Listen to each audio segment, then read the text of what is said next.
Hello बच्चों, मैं हूं आपका अपना राहुल छाबड़ा और अपना टॉपिक चल रहा था टीआईआर में अपन ने बेसिक चीज़ें देखी थी। टीआईआर क्या होता है और उसमें एक रिलेशन में अपन ने देखा था sine i c equals to 1/μ, यानी कि रिफ्रैक्टिव इंडेक्स बढ़ता है तो क्रिटिकल एंगल कम होता है। ठीक है, ये अपन पहले देख चुके हैं। अब अपने पास में एक आता है application of TIR. Application of TIR में फर्स्ट जो एप्लीकेशन है उसको अपन बोलते हैं मिराज। ठीक है, मिराज वो वाला मिराज नहीं जो तुम समझ रहे हो, मिराज दूसरा ही मिराज है।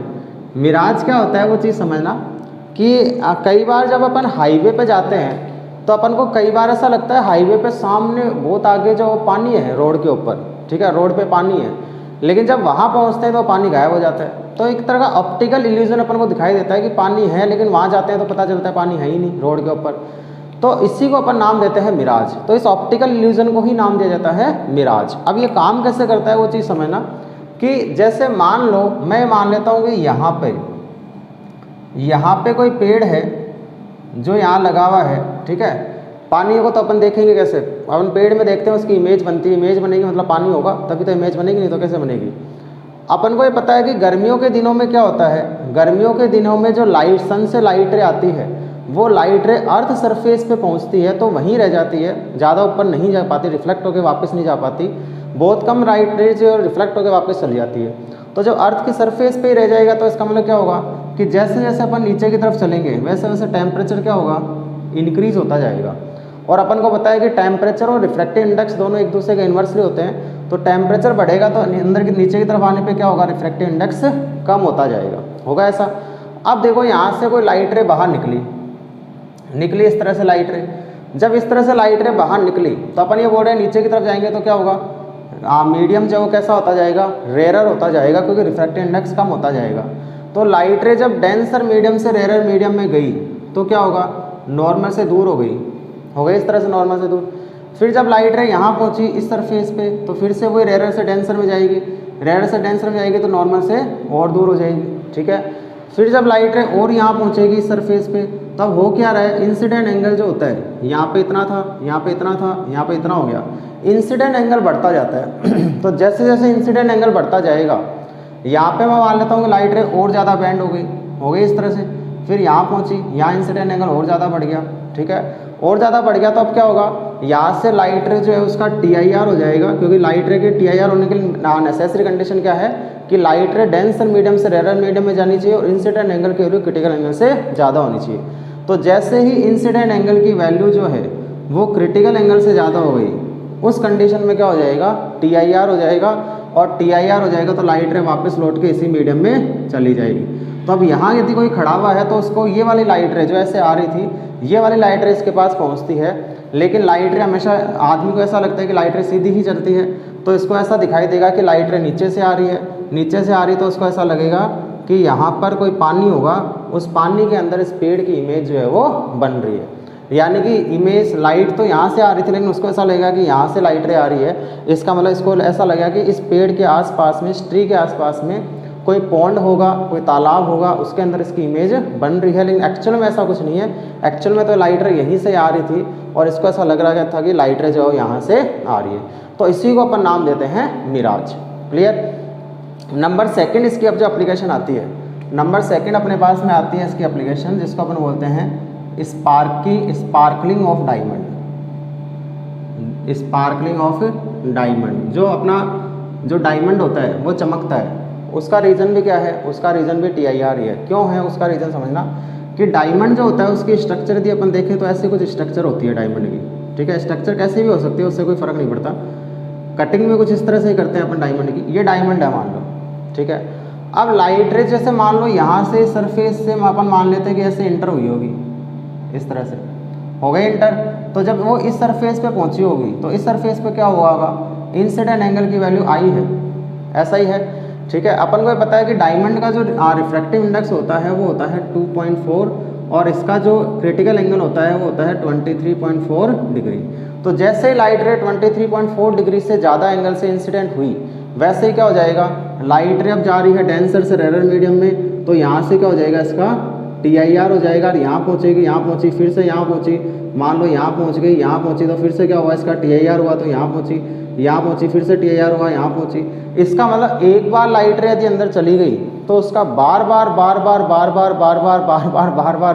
TIR होता जाएगा, TIR होता जाएगा, तो लाइट रे अंदर ही घूमती रहेगी, वो इस डायमंड से बाहर नहीं निकल पाएगी। इसलिए क्या होगा, डायमंड जो है यदि मान लो 50 लाइट अंदर चली गई तो 50 लाइट अंदर ही पॉइंट के ऊपर इंसिडेंट होती जाएगी, घूमती जाएगी। तो उस कंडीशन में क्या होगा, लाइट रे अपन को अंदर दिखाई देती रहेगी। तो इस कंडीशन में हो क्या रहा है, इसमें भी TIR हो रहा है, तो एक लाइट रे कई बार अपन को दिखाई देगी, इसका मतलब वो डायमंड क्या होगा, अपन को चमकता हुआ दिखाई देगा। इसलिए क्या होता है, जब एक बार मान लो यहाँ पे मैंने डायमंड को रखा, लाइट रे अंदर घुस गई, अब मैं इसको यदि अंधेरे में भी ले जाऊँगा तो वो चमकेगा। क्यों? क्योंकि अंदर लाइट रे घूम रही है, ठीक है, अंदर लाइट रे घूम रही, तो अपन को वो ऑब्जेक्ट जो है, वो डायमंड जो है वो चमकीला दिखाई देगा, ठीक है। तो वो भी किसके कारण हो रहा है, वो भी TIR के कारण ही हो रहा है, ठीक है। नंबर 3 एप्लीकेशन इसकी आती है TIR through prism, TIR through prism. Prism से TIR कैसे होता है, पहले इसको अरेंज कर लेते हैं, फिर देखते हैं TIR थ्रो प्रिज्म में क्या होगा। TIR थ्रो प्रिज्म के अंदर, प्रिज्म के अंदर जो होगा वो TIR होगा, तो वो कैसे होता है, उससे होगा क्या कि इमेज जो है ऑब्जेक्ट की अपन को किस तरह से दिखाई देगी, वो चीज़ें अपन को देखनी है। तो नेक्स्ट अपनी एप्लीकेशन यही है TIR थ्रो प्रिज्म। तो उसको और देखते हैं उसमें क्या होगा, तब तक मैं इसको अरेंज कर लेता हूँ। और पढ़ाई वढ़ाई सब कर ही रहे हो जहाँ तक मुझे लगता है, वीडियो देख रहे हो तो पढ़ तो रहे होंगे, वीडियो को बहुत अच्छा रिस्पांस अपना मिल रहा है, तो इसलिए पढ़ते हो चलो, और कोई डाउट है तो मुझसे पूछ लेना, ठीक है। तो थर्ड इसकी एप्लीकेशन आती है, थर्ड जो इसकी एप्लीकेशन है उसको अपन बोलते हैं TIR थ्रो प्रिज्म, ठीक है। कोई ज़्यादा टिपिकल चीज़ नहीं है। TIR थ्रो प्रिज्म में क्या होगा, वो चीज़ समझना कि जैसे मान लो प्रिज्म अपना ऐसे रखा हुआ होता, 3 तरह से होगा इसके अंदर, प्रिज्म अपना ऐसे रखा हुआ होता है, और कोई ऑब्जेक्ट यहाँ रखा हुआ है AB, रख दिया, यहाँ से लाइट रे निकली, यहाँ से लाइट रे निकली, पहुँच गई इसके पास में, सीधी जाएगी तो सीधी निकल जाएगी। जैसे ही सरफेस पे पहुँची, इस सरफेस पे क्या हुआ, TIR हुआ, हो गया TIR, ऐसे पहुँच गई। अब नॉर्मल आ रही है तो नॉर्मली चली जाएगी, तो इसका मतलब ये लाइट रे ऐसे बाहर निकल जाएगी। तो B से आने वाली लाइट रे तो ये वाली है, तो B तो इधर आया, A से आने वाली लाइट रे ये वाली, तो A इधर आया। तो ऑब्जेक्ट जो है उसकी इमेज जो है वो अपन को 90 डिग्री एंगल पर डेविएट होती हुई दिखाई देगी। तो जो ऑब्जेक्ट ऐसे रखा हुआ होगा इस तरह से, और मैं इस ऑब्जेक्ट को यदि यहाँ से देख रहा हूँ तो मुझे कैसा दिखाई देगा, यदि ऐसे रखा हुआ है तो ये ऑब्जेक्ट मुझे ऐसा पड़ा हुआ दिखाई देगा, खड़ा हुआ ऑब्जेक्ट अपन को पड़ा हुआ ऑब्जेक्ट दिखाई देगा, ठीक है। एक तो ये होता है। दूसरा क्या होता है, दूसरा प्रिज्म मान लो इस तरह का है, ऐसे, ठीक है, यहाँ कोई ऑब्जेक्ट रखा हुआ है, अपन ने मान लिया AB, रख दिया, यहाँ से लाइट रे निकली, इस तरह से निकल गई, यहाँ पे फिर इसका TIR हुआ तो लाइट रे यहाँ पहुँची, यहाँ पहुँची तो यहाँ पे फिर से इसका TIR हुआ तो लाइट रे जो है वो यहाँ पहुँच गई। अब देखो कौन सी लाइट रे किधर से आ रही थी, किधर पहुँची, A से चलने वाली लाइट रे जो है वो तो कैसे आई, वो तो यहाँ पहुँची A', B से चलने वाली लाइट रे यहाँ पहुँची, इसको मान लिया B'। तो इमेज कैसी बनी, इन्वर्टेड इमेज बनी। तो इमेज बनी इन्वर्टेड, और डेविएशन कितना हुआ, लाइट रे ऐसे आ रही थी और ऐसे आ रही थी, यानी कि 180 डिग्री का क्या हो गया, डेविएशन हो गया। ये भी किसके कारण हुआ है, TIR के कारण हुआ है। तो मैं इस ऑब्जेक्ट को यदि यहाँ से देखूंगा तो ये ऑब्जेक्ट जो ऐसे था, ये जो ऑब्जेक्ट ऐसे था, मुझे कैसे दिखाई देगा, ऐसे दिखाई देगा, इन्वर्टेड दिखाई देगा। और इमेज कैसी बननी है, इन्वर्टेड बनेगी, और 180 डिग्री पर एंगल से वो डेविएट होती हुई दिखाई देगी, ठीक है। थर्ड इसकी एप्लीकेशन क्या है वो और समझो। थर्ड इसके एप्लीकेशन में यहाँ बना देता हूँ। मान लो प्रिज्म अपना ऐसा कुछ है इस तरह का, ठीक है, ऑब्जेक्ट यहाँ पे रखा हुआ है, ये मान लो AB ऑब्जेक्ट जो यहाँ रखा है, यहाँ से लाइट रे गई, यहाँ से लाइट रे गई, यहाँ पे उसका रिफ्रैक्शन हुआ, ये यहाँ पहुँची, ये मान लो यहाँ पहुँच गई। यहाँ पे क्या हुआ इसका, वही लाइट रे डेंसर से रेयर में जा रही थी और इंसिडेंट एंगल की क्रिटिकल एंगल से ज़्यादा हो गई। लाइट रे डेंसर से रेयर में जा रही थी, इंसिडेंट एंगल की क्रिटिकल एंगल से ज़्यादा हो गई। तो यहाँ पे उसका TIR हो जाएगा, TIR होके लाइट रे यहाँ पहुँचेगी, पहुँच गई। फिर जैसे यहाँ पहुँचेगी उसका रिफ्रैक्शन हुआ और लाइट रे यहाँ से इस तरह से बाहर निकली, तो इसकी इमेज कुछ ऐसी बनी। तो A से चलने वाली लाइट रे तो कहाँ पहुँची, यहाँ पे ये A', और B से चलने वाली लाइट रे कहाँ पहुँची, ये यहाँ पे B'। इन्वर्टेड इमेज बनी। तो इमेज इन्वर्टेड बनी, लेकिन डेविएशन कितना हुआ, ऐसे आ रही थी और ऐसे ही जा रही थी, इसका मतलब डेविएशन कितना हुआ, 0 डिग्री का। तो ये 0 डिग्री पर इन्वर्टेड इमेज बनी है और ये 180 डिग्री के ऊपर इन्वर्टेड इमेज बनी है, ठीक है। ये अपने पास में आता है TIR थ्रो प्रिज्म। अब इसकी एक लास्ट एप्लीकेशन और है जिसको अपन ऑप्टिकल फाइबर बोलते हैं, वो इसकी मोस्ट इंपॉर्टेंट एप्लीकेशन है। और TIR खुद अपने आप में एक टॉपिक इंपॉर्टेंट है, और इम्पोर्टेंट में भी ऑप्टिकल फाइबर जो है वो इसका मोस्ट इंपॉर्टेंट एप्लीकेशन है। जो इसकी लास्ट एप्लीकेशन है उसको और देख लेते हैं, उसमें क्या होगा। बाकी अपना TIR जो है वो सारा कंप्लीट हो गया है। अब इसके ऊपर क्वेश्चंस बनेंगे, क्वेश्चंस और देख लेंगे। बाकी फ़िलहाल अपन एक लास्ट इसका एप्लीकेशन देखते हैं, application through TIR through optical fibre. ठीक है, ऑप्टिकल फाइबर से TIR जो किस तरह से होता है वो चीज़ अपन और यहाँ पे डिस्कस कर लेते हैं। लास्ट है इसकी। ऑप्टिकल फाइबर जो होता है, ऑप्टिकल फाइबर का काम क्या होता है, सिग्नल्स को ट्रांसमिट करना। जैसे यहाँ से मुझे मान लो अमेरिका सिग्नल भेजने होंगे, इंडिया से मान लो सिग्नल अमेरिका भेजने हैं, तो अपन ऑप्टिकल फाइबर यूज़ में लेते हैं। ऑप्टिकल फाइबर से TIR होता है, वहाँ से अपन सिग्नल्स जो है वो TIR के थ्रू ट्रांसमिट करते हैं। कैसे होता है, पहले इसकी कंस्ट्रक्शन क्या है वो चीज़ समझना। सेंटर पार्ट जो होता है उसको तो अपन बोलते हैं कोर।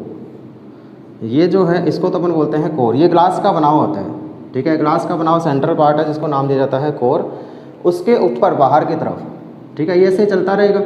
इसके ऊपर बाहर की तरफ ये जो है ये होती है क्लैडिंग, इसको बोला जाता है क्लैडिंग। ठीक है, कोर और कोर से बाहर, ये कोर पूरा ऐसे चलता रहेगा। मैंने इसको खोल के दिखाया, बाकी ये इस तरह से चलता रहेगा पूरा। कोर पूरा आगे तक चलता रहेगा, क्लैडिंग पूरी आगे तक चलती रहेगी। और उसके ऊपर, इसके ऊपर, क्लैडिंग के ऊपर यहाँ पे देखा जाए तो यहाँ पर क्या होता है, बफर कोटिंग होती है। ये जो दिखाई दे रही है ये क्या है, बफर कोटिंग है। इसको नाम दिया जाता है बफर कोटिंग। ठीक है, तो अब होता क्या है, कोर जो है वो भी ग्लास का बना हुआ है, क्लैडिंग वो भी ग्लास की बनी है। कोर का रिफ्रैक्टिव इंडेक्स मान लो μ1 है और क्लैडिंग का रिफ्रैक्टिव इंडेक्स मान लो μ2 है। तो अपन ऐसा मटेरियल लेते हैं जिसमें μ1 की वैल्यू ज़्यादा होगी किससे, μ2 से। यानी कोर का रिफ्रैक्टिव इंडेक्स ज़्यादा होगा किससे, क्लैडिंग से। ठीक है, हो जाएगा इस तरह से। और ये आगे तक चलता जाएगा, ये पूरा आगे तक चलता जाएगा इस तरह से। ठीक है, ये आगे तक चलता जाता है। यदि इसको अपन और आगे बना दें तो ये कोर क्लैडिंग है पूरा, जहाँ तक सिग्नल्स को अपन को ट्रांसफ़र करना है वहाँ तक ये चलता जाएगा। ठीक है, और ये इसकी बफर कोटिंग है, वो भी आगे तक क्या है, चलती जाएगी इस तरह से।